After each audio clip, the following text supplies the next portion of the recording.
بسم اللہ الرحمن الرحیم۔ پیارے بچوں السلام علیکم۔ امید ہے کہ آپ سب خیریت سے ہوں گے۔ میں ہوں آپ کا معلم محمد اسامہ انس۔ بچوں آج کا ہمارا بی لفٹ 61 جس کا تسلسل یقیناً آپ نے کر لیا ہے، اور آج کا ہمارا کام حاصل تعلم کم از کم 100 الفاظ پر مشتمل عبارت کی تلخیص لکھ سکے۔ ٹھیک ہے، تو چلتے ہیں اپنے سبق کی طرف۔ تلخیص کسے کہتے ہیں؟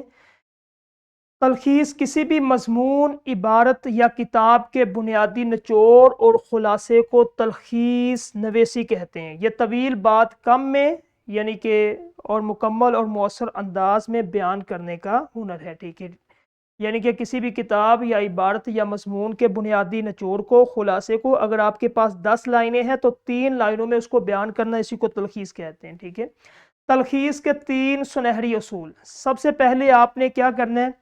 1/3 حجم جو ہے اس کو زائد جملوں کا خاتمہ کر دینا ہے، یعنی کہ 1/3۔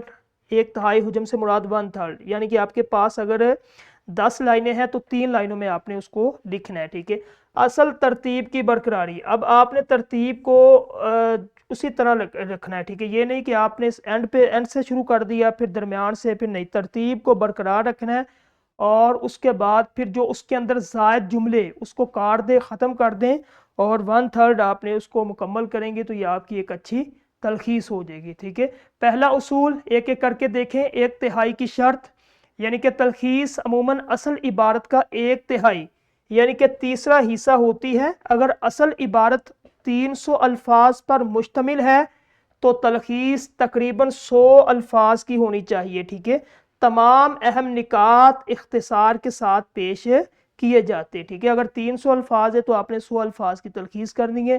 دوسرے نمبر پہ زائد جملے حذف کر دیں، یعنی کہ زائد اور غیر ضروری جملے جس کو آپ کو پتہ ہے کہ اس کی ضرورت نہیں ہے اس کو ختم کر دیں، صرف بنیادی اور اہم نکات باقی رہنے دیں۔ ٹھیک ہے، تیسرا اصول کیا ہے کہ واقعات کی ترتیب۔ اصل عبارت اور واقعات کی ترتیب کو ذہن نشین رکھنا انتہائی ضروری ہے۔ تلخیص میں اصل کہانی یا دلائل کی ترتیب میں بالکل تبدیلی نہیں کی جا سکتی۔ ٹھیک ہے، اب یہ کام جو ہے آپ نے کرنا، جو نہیں کرنے والے سامنے خاکے میں دیکھ لیں۔ جو کرنے والے کام ہے وہ یہ ہے کہ اصل عبارت کا نچوڑ آپ نے لکھنا ہے، 1/3 ہونا چاہیے، اہم نکات کو مختصر کر کے لکھنا ہے۔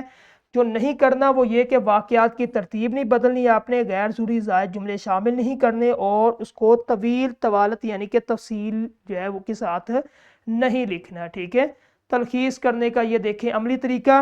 سب سے پہلے اس عبارت کو فہم کے ساتھ پڑھیں، اس کا اصل مقصد سمجھیں، اس کے اہم نکات کو چنیں، خط کشید کر لیں، زائد باتیں، غیر ضروری تفصیلات کو حذف کر دیں، پھر ایک ترتیب کے ساتھ 100 الفاظ میں اس کو لکھ دیں۔ ٹھیک ہے، تو یہ ایک جو ہے وہ تدریسی جانچ میں عبارت ہے، اس کی آپ نے تلخیص کرنی ہے، پھر آپ انشاءاللہ سمجھ جائیں گے کہ کس طرح ہم نے تلخیص کرنی ہے۔ اگر یہ 10 لائنیں ہیں یا 8 لائنیں ہیں، آپ اس کو دیکھ لیں، 2 یا 3 لائنوں میں اس کی آپ نے تلخیص کرنی ہے۔ ٹھیک ہے، تلخیص کا وہی طریقہ جو میں نے بتلایا اس کو دیکھ کے آپ کریں، انشاءاللہ آپ کی تلخیص مکمل ہوگی۔